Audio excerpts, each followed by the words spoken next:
오늘은 다른 영상과는 다르게 영어를 배우는 시간이 아니라 캐나다 문화 중에 하나를 알려드리는 시간이 될 것 같아요. 이전에 앞서서 제 백그라운드를 조금 알려드리자면 저는 캐나다에 16년을 살았고요. 사실 살고 있고요. 지금은 잠시 이제 한국에 잠깐 나와 있지만 저희 가족 모두 다 캐나다에 지금 살고 있고, 제가 그만큼 이제 캐나다에 오래 살았는데 이제 오래 살지 않고서는 잘 모를 수 있는 문화들이 좀 있어요. 그래서 이제 처음 여행을 갔다거나 아니면 처음 살아보면서 되게 낯설다라는 문화들이 몇 개 있는데, 그 중에 이제 한 개는 팀 문화예요. 캐나다도 그렇지만 미국도 마찬가지예요. 이제 북미에 있는 팀 문화인데 이걸 어떻게 받아들여야 할까? 이게 한국에 없는 문화인 만큼 캐나다에 처음 가거나 아니면 심지어 오래 산 사람들도 어색해하고 약간 이해를 잘 하지 못하는 부분이 있어요. 도대체 팀 문화란 어떤 것인가? 왜 팁을 내야 하며 얼마를 내야 하며 어떨 때 내야 되고 어떨 때 안 내도 되는지에 대해 얘기를 나눠볼 겁니다. 우선 왜 내야 되는지부터 얘기를 해보면 우선 모든 레스토랑에는 웨이터, 이제 캐나다에서는 서버라고 더 많이 하는데, 서버가 제공한 서비스에 대한 대가, 팁을 받습니다. 손님은 왕인데 서비스를 제공하는 건 당연한 거 아닌가요? 우선 캐나다와 한국은 다른 부분이 많습니다. 그걸 먼저 이해하셔야 될 것 같아요. 캐나다에서는 이제 사람이 하는 일에 대한 그 가치를 아주 높게 생각해요. 한마디로 인건비가 높습니다. 그래서 어느 부분에서는 한국과 비용 차이가 나는 것들이 있어요. 예를 들면 머리 자르는 비용, 이삿짐 센터를 부르는 비용, 아니면 AS를 부르는 비용, 이런 약간 내가 아닌 남의 손을 빌려서 서비스를 받는 비용이 한국보다 많이 비싼 편이에요. 그래서 캐나다에 사는 이민자분들 중에는 한국 갈 때를 기다렸다가, 자주 가시는 분들은 기다렸다가 그때 자르는 분들도 계세요. 이게 꼭 가격뿐만이 아니라 좀 한국이 스타일링도 잘하고 좀 기술이 더 좋거든요. 그래서 근데 좀 캐나다가 비싸긴 해요.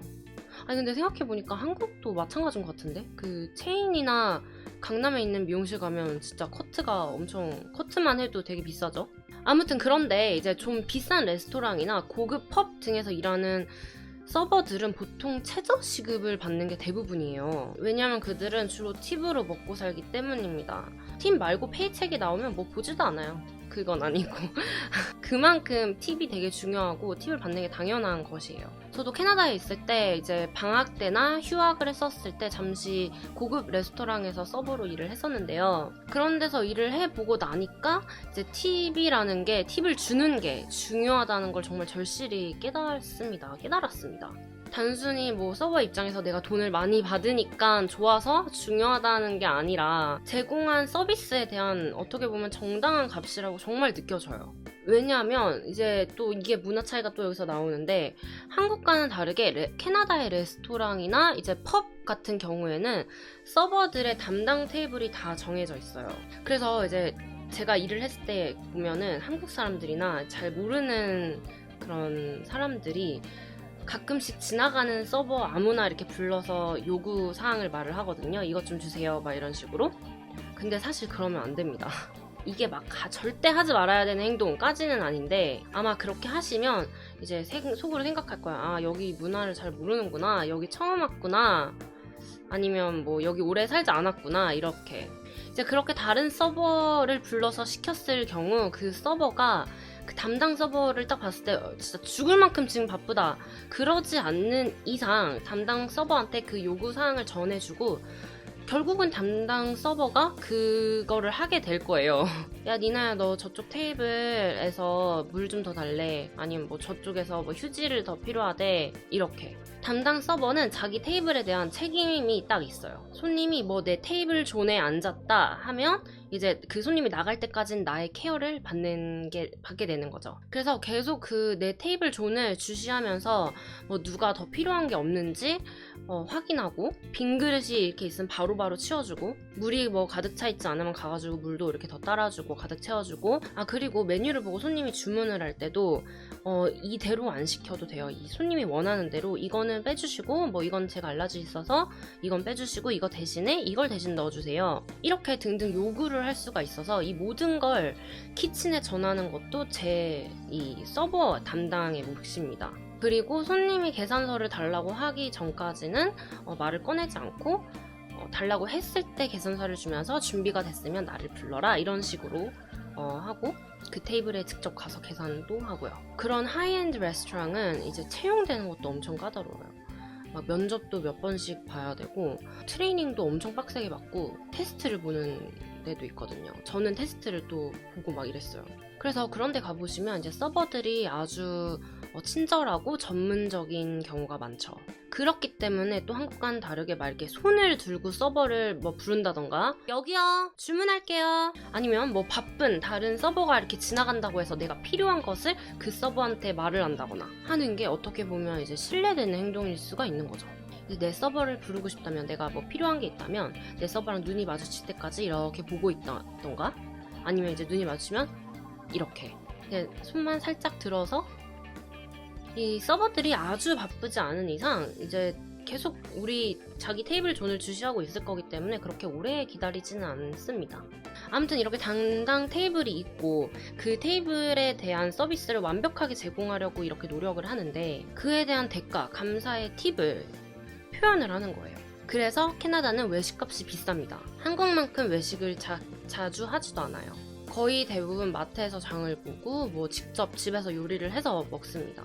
그래서 팁을 주기 부담스럽다, 뭐 싫다, 그럼 레스토랑을 정말 가지 마세요. 정말 극단적인 얘기 같지만 일단 이 얘기는 좀 나중에 더 하길 예정이기 때문에 할 얘기가 많지만 우선 이렇게 마무리를 하고 다음으로 넘어가면 팁을 얼마나 주느냐에 대한 건데 이건 정답이 없어요. 내가 이 서비스를 받고 얼만큼 만족하냐, 행복하냐에 대한 값어치를 매기는 거기 때문에 진짜 어렵습니다, 사실. 그렇지만 약간 미니멈이라는 게 있죠. 최소가 있는데 예전엔 10%였어요. 근데 이게 10년 전쯤 얘기이고요. 지금은 뭐 당연히 물가가 올라갔고 했으니 10%보다는 이상, 그래서 요즘은 기본 15%부터 시작해요.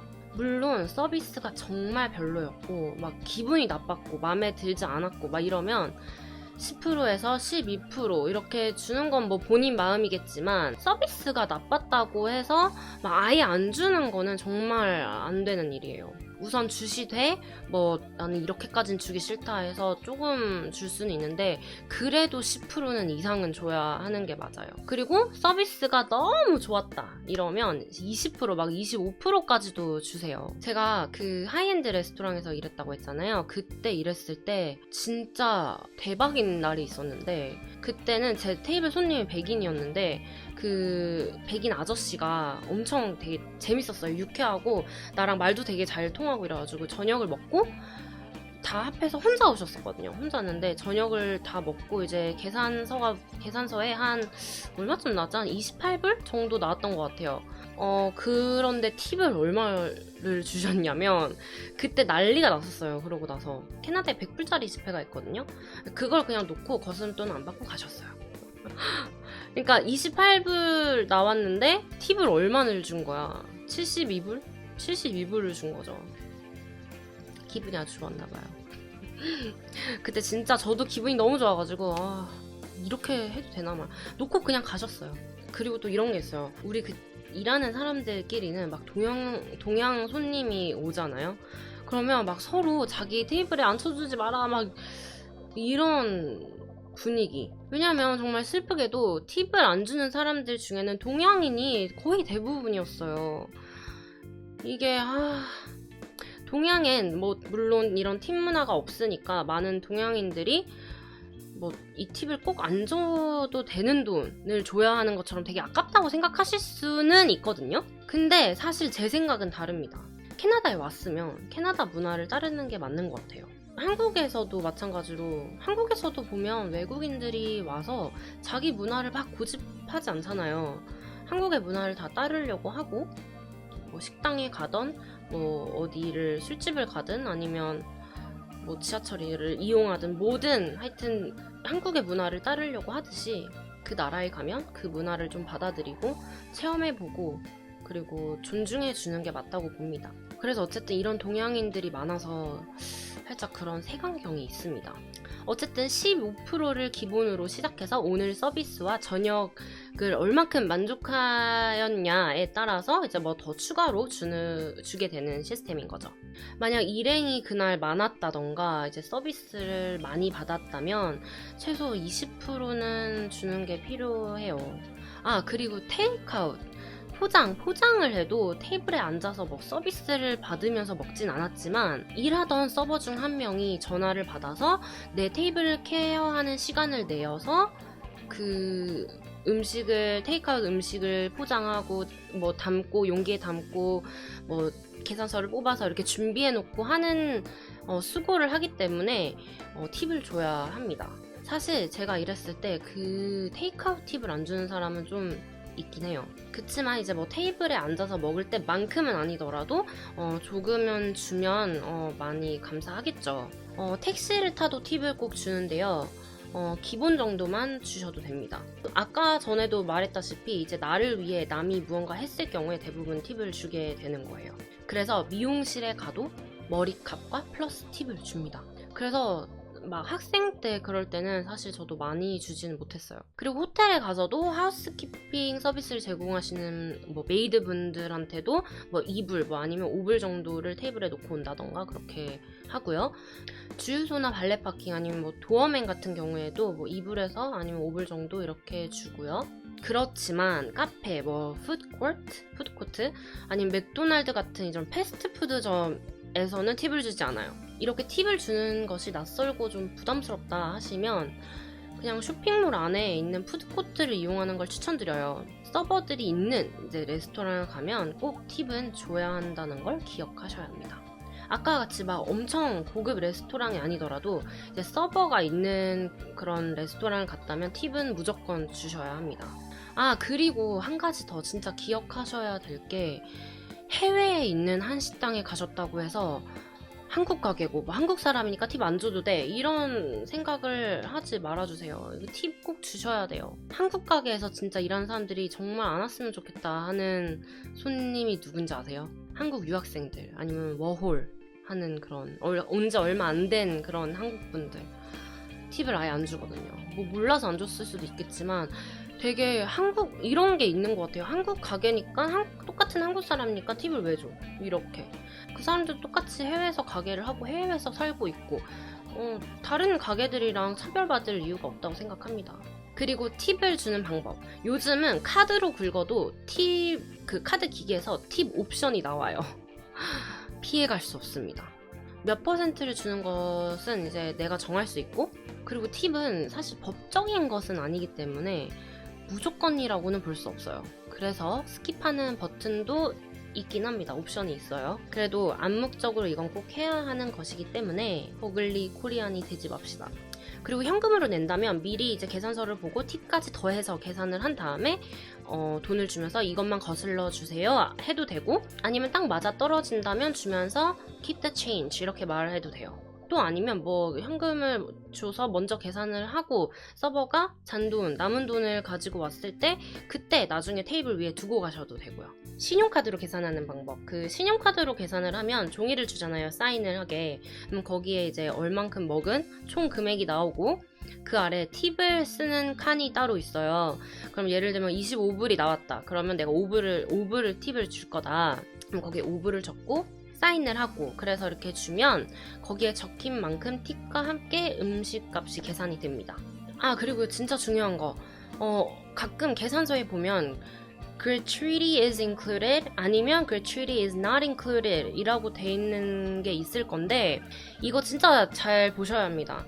gratuity가 뭐냐면 팁이에요. 그래서 팁이 자동으로 포함이 돼서 나오는 그런 곳이 있거든요. 예를 들면 15% gratuity is included 아니면 뭐 18% gratuity is included 이렇게 적혀 있어요. 그러면은 그 오늘 먹은 저녁 값에서 18%, 15%의 팁이 추가가 돼서 이미 이게 계산이 돼서 나온 거예요. 되게 웃기죠. 그러니까 만약에 안 주고 싶어도 이미 계산이 돼서 나왔기 때문에 어쩔 수 없이 줘야 되는 상황이 되는 거죠. 아니면 뭐 18%보다 더 주고 싶었다 그러면 거기에서 뭐 좀 더 애드를 해도 되는데, 그래서 이걸 잘 보는 게 중요해요. 18%가 이미 포함이 됐는데 막 20%를 더 추가로 주면은 안 되잖아요. 아, 그리고 어떤 데는 gratuity is not included, tip is not included 이런 식으로 적혀 있으면 팁이 포함이 안 됐으니 뭐 팁을 달라 뭐 이런 노골적인 멘트가 돌려서 적혀 있는 거랍니다. 자, 그래서 이렇게 캐나다 문화 중 팁 문화에 대해서 얘기해보는 시간을 가졌는데요. 이해가 조금 되셨나요? 사실 그 문화권에서 자라지 않으면 이해하는 게 쉽지만은 않아요. 저도 이해합니다. 뭐 한국의 문화를 아예 모르는 것도 아니고 또 저도 이민을 엄청 아기 때 간 게 아니기 때문에 그런 생각, 팁을 주지 말아야겠다, 막 팁을 주고 싶지 않다, 아깝다라는 생각 충분히 이해하는데요. 그래도 제 생각엔 어떤 나라에 갔을 때는 그 문화를 한번 체험해보는 것도 좋은 경험이고, 그리고 체험을 넘어서 그 문화를 존중해 주는 게 필요하다고 생각해요. 다른 나라에 가서 이제 뭐 나의 살던 그 나라의 문화를 막 너무 고집하고 그랬을 때 어글리 코리안, 뭐 어글리 차이니즈 이런 소리를 듣는 것 같아요. 그런 오해 받지 않도록 어느 정도는 그 나라의 문화를 따르는 게 좋다고 생각을 합니다. 오늘도 재밌게 보셨다면 구독, 좋아요, 댓글 많이 부탁드립니다. 다음 시간까지 바이바이.